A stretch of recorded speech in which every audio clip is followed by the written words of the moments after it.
নবী করিম সাল্লাল্লাহু আলাইহি সাল্লামের কাছে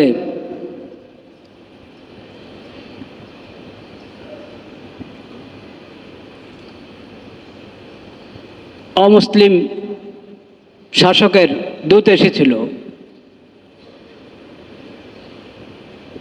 দাড়ি মুন্ডানো। নবী করিম সাল্লাল্লাহু আলাইহি সাল্লাম চেহারার দিকে তাকাতে পারেননি। বলেছিলেন, এমন কেন? সে বলল, আমাদের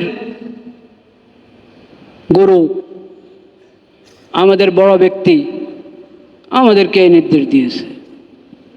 এবং সে রব শব্দ ব্যবহার করেছে। আমাদের রব আমাদেরকে এরকম বলেছে যে দাড়ি মুন্ডাতে। নবী করিম সাল্লাল্লাহু আলাইহি সাল্লাম বলেছেন, ওয়ালাকিন আমারানি রব্বি, ওয়ালাকিন আমারানি রব্বি আন উফিয়াল লিহয়া। কিন্তু আমার রব রব্বুল আলামিন আমাকে নির্দেশ দিয়েছেন দাড়ি লম্বা করতে, দাড়ি লম্বা করতে, মোচ খাটো করতে। ভাইরা আমার, তো দাড়ি রাখতে পারছি না, রাখা হচ্ছে না, এই জন্য হজ বিলম্ব করবেন না কখনো। বরং হজ সামর্থ্য হয়েছে, তৌফিক হয়েছে, হজ করে ফেলেন এবং সেখানে ভালোভাবে চেষ্টা করেন, মুজাহাদা করেন, দোয়া করেন, আল্লাহ তাআলা তৌফিক দিয়ে দেবেন দাড়ি লম্বা করার ইনশাআল্লাহ। এরকম অনেক কিছু মানুষ নিজের থেকে বানায়। আচ্ছা এই ঝামেলাটা যাক, আচ্ছা এই ঝামেলাটা যাক, ব্যবসার হালাত, ব্যবসায়ীদের ব্যবসার ওজর থাকে, ব্যবসাটা একটু একটু প্রতিষ্ঠিত হোক, একটু গুছিয়ে আনি, প্রতিষ্ঠানটা একটু কি গুছিয়ে আনি। এই গুছিয়ে আনা এটা একদিন পর একদিন বাড়তেই থাকে। গুছিয়ে আনার কাজ শেষ হয় না, এটা শেষ হয় না।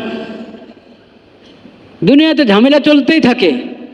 ঝামেলা শেষ হওয়ার পরে অমুক নেক কাজ করব, এ নিয়ত যে করবে ওর নেক কাজের তৌফিক হবে কিনা আল্লাহ জানেন। নিয়ম হলো যত ঝামেলা আছে এর ভিতরেই করা।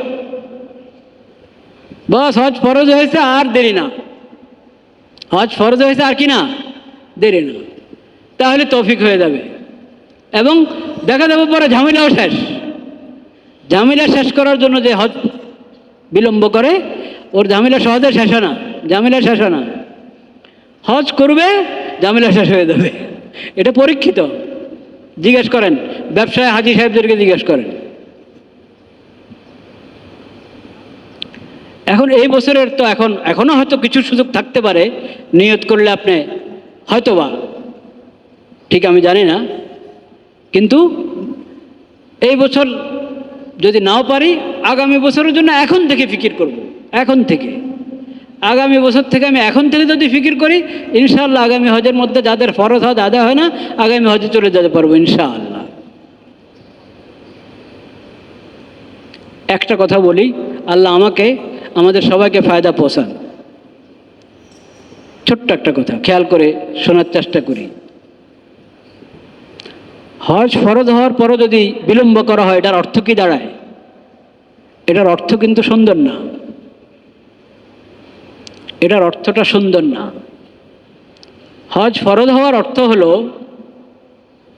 আল্লাহ আমাকে আল্লাহর ঘর জিয়ারত করার তৌফিক দিয়েছেন এবং আল্লাহর ঘর জিয়ারত করার দাওয়াত দিয়েছেন। খেয়াল করেন কথা।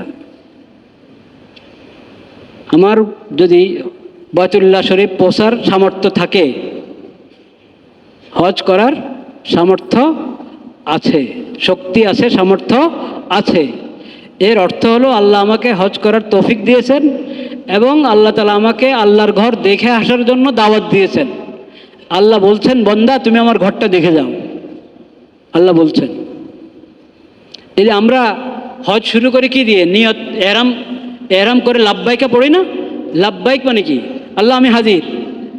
এর মানে কি? আল্লাহ ডাকছেন বান্দাকে, বান্দা তুমি আমার ঘরটা দেখে যাও, আসো। তা আমি বলছি লাব্বাইক আল্লাহুম্মা লাব্বাইক, আল্লাহ আমি হাজির, আল্লাহ আমি হাজির। এখন আমি যদি বিলম্ব করি, বিভিন্ন তাল বাহানা ওজর দাঁড় করিয়ে দেরি করতে থাকি, এর অর্থ কি? আল্লাহ বলছেন বান্দা একটু ঘরটা দেখে দাও, আসো। আমি বলছি আল্লাহ সরি, আমার সময় নেই। এটা হয় কিনা অর্থ? মানে এরকম ভাবটা এরকম দেখা দেয় না? ভাবটা এরকম দেখা দেয়। তাহলে কেন আমি আল্লাহর ডাকে সাড়া দিতে, লাব্বাইক বলতে কেন দেরি করছি? লাব্বাইকের মধ্যেই তো এই তালবিয়ার মধ্যেই তো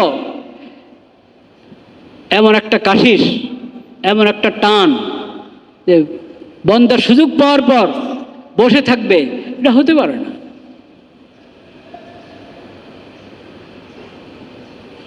আল্লাহ তাআলা আমাদেরকে প্রথম সুযোগে, যাদের ফরজ হজ আদায় হয় নাই, প্রথম সুযোগে ফরজ হজ আদায় করার তৌফিক নসিব করেন।